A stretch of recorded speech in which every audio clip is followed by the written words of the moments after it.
Café Bíblico. A Bíblia como fonte de inspiração para o conhecimento e o crescimento pessoal. Um podcast de Frei Dionis Rafael Paganotto.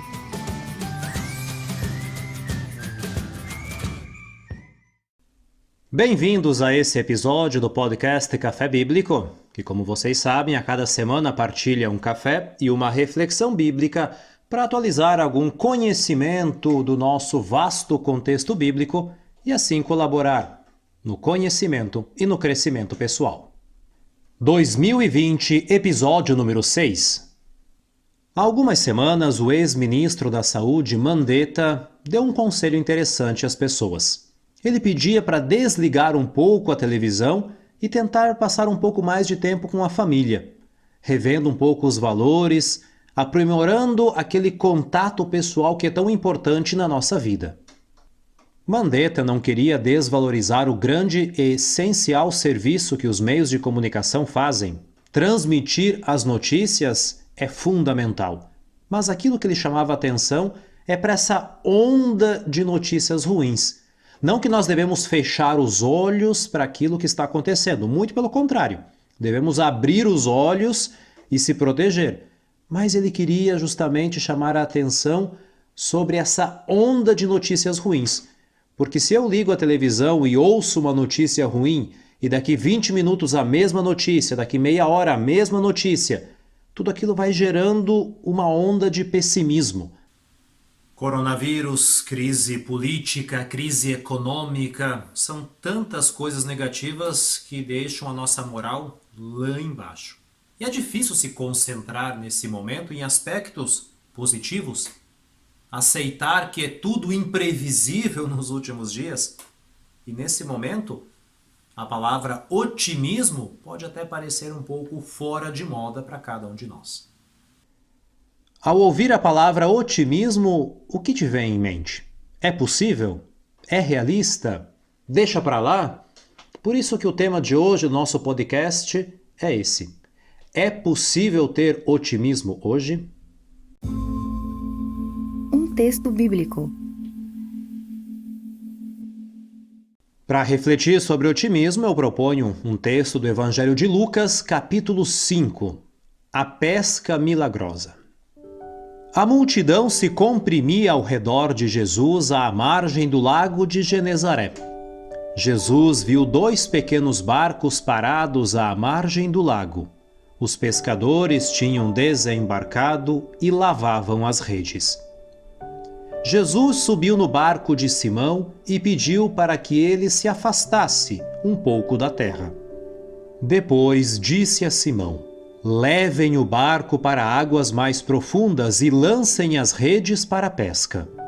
Simão respondeu: Mestre, nós trabalhamos a noite inteira, não pescamos nada, mas porque você está pedindo, eu vou lançar as redes. Eles fizeram isso e pegaram tantos peixes que as redes estavam se arrebentando. De fato, os peixes encheram os 2 barcos que estavam quase afundando por causa do peso. Depois, eles reconduziram os barcos à terra, deixaram tudo e seguiram Jesus. Um café ajuda a refletir. Nós falamos sobre o Lago de Genezaré algumas semanas atrás, quando abordamos a questão do medo, quando a tempestade veio e Jesus estava dormindo. É o início da pregação do Mestre. Aquela multidão começa a conhecer Jesus, começa a dar atenção a essa pregação diferente e muitos se tornam seus discípulos. Para refletir sobre esse episódio, é importante entender como eles pescavam naquela época. As redes que eles usavam eram grossas, por isso que era fácil que os peixes, o cardume, visse durante o dia aquele bloqueio, aquelas redes, e as evitassem.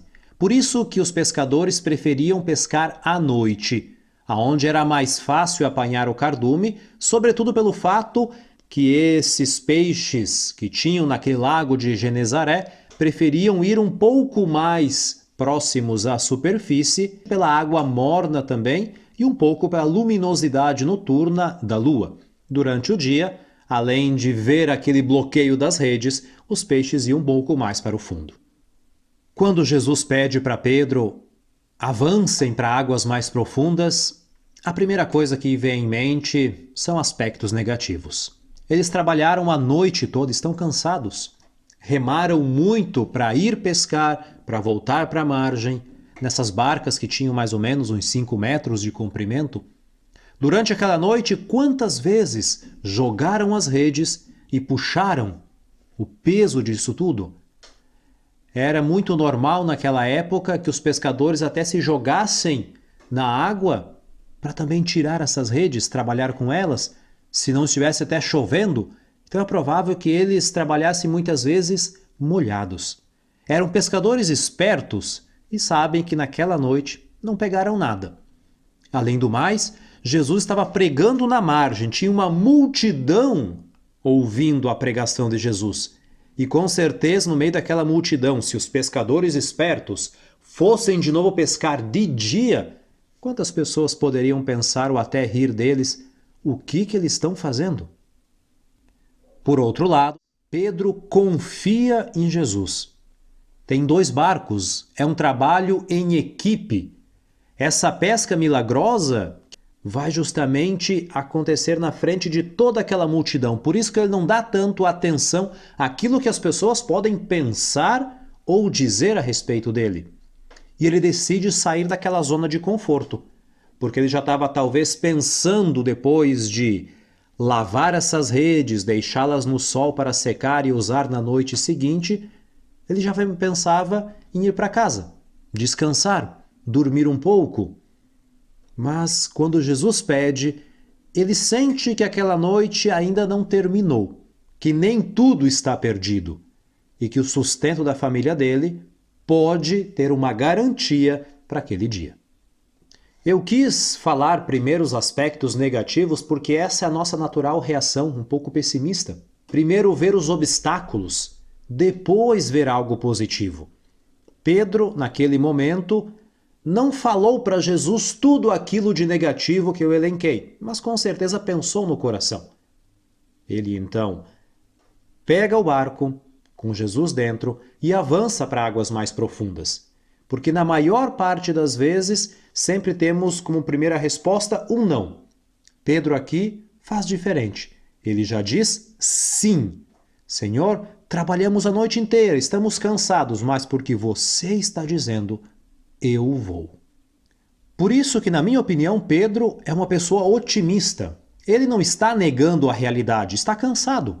Não está sendo ingênuo. É um pescador muito esperto. Não está vivendo de fantasias. Ele tem a realidade do sustento da própria família para pensar. Pedro é otimista porque ele vê a realidade. Ele busca alternativas. Ele quer superar aquela situação desconfortável de não ter pescado nada naquela noite. E, sobretudo, ele vê o potencial dele colocando a confiança nas palavras de Jesus. Repito, ser otimista não é negar a realidade, ser ingênuo ou viver de fantasias. Pelo contrário, ser otimista é viver na realidade, mas sempre buscar alternativas. Não desistir na primeira dificuldade, ver o potencial em si mesmo e arriscar um pouco, porque nem tudo na vida pode ser planejado. Seria muito fácil, então, perguntar: você que está me acompanhando é uma pessoa otimista? Eu me pergunto se eu sou realmente otimista todos os dias, porque a cada situação temos esse privilégio de poder avançar para águas mais profundas. Agora, se temos a coragem, o otimismo, a vontade, as forças para fazer tudo isso, é muito diferente. O otimismo está ligado ao modo de pensar, está ligado ao nosso comportamento diante de eventos ruins, adversidades. Ser otimista é não se entregar às adversidades, é acreditar em si, é acreditar naquela força que nós temos dentro que nos ajuda a superar os obstáculos. Mesmo que seja um lento processo, que talvez os primeiros frutos nós não consigamos, como Pedro, ver imediatamente naquela pesca milagrosa. Essa pesca é milagrosa não porque eles pegaram tantos peixes, mas sobretudo porque pegaram esses peixes de dia. Por isso que ser otimista é abrir-se também a novas possibilidades. Eles eram os únicos no meio daquele lago tentando pescar alguma coisa de dia. Logo, é necessário aprender a cada dia a ser otimista. Isso ajuda muito na nossa autoestima, colabora no nosso bem-estar, no nosso conhecimento e até nos ajuda a ser um pouco mais resistente a tantas frustrações que a vida vai colocar diante de cada um de nós. Eu gosto de pensar que a cada manhã a nossa barca está ali esperando, nas margens desse lago da vida. Temos as redes limpas, enxutas, prontas para pescar. Por isso que me vem sempre aquela pergunta: vou ter hoje coragem para avançar para águas mais profundas? Vou ter novamente o otimismo de jogar de novo as redes, mesmo sabendo que talvez nos últimos dias, nas últimas noites, não consegui pescar nada? E se hoje, no fim do meu dia, eu não pescar nada de novo, vou conseguir manter o otimismo? A pessoa pessimista, depois de algumas derrotas, vai dizer não vale mais a pena, vai abandonar o barco, abandonar as redes. O otimista, pelo contrário, vai dizer vou tentar de novo. Quando eles voltaram para a margem, com os 2 barcos quase afundando de tantos peixes, eles perceberam que aquilo era importante, mas não era essencial na vida deles. Tanto que eles deixaram ali tudo e seguiram Jesus. Quando nós avançamos para águas mais profundas, alcançamos aquilo que almejamos, podemos até perceber que no início dávamos tanta importância, mas quando obtemos aquele resultado, já vem outro, porque aquilo é sempre algo que nos ajuda a ir mais para frente, mas nunca é o objetivo, a meta final. Considerações finais. Recuperando aquela fala do ex-ministro da Saúde Mandetta, eu acrescento que o otimismo é muito necessário nos tempos de hoje. Tempos difíceis que estamos atravessando, com tantas crises que nos atingem.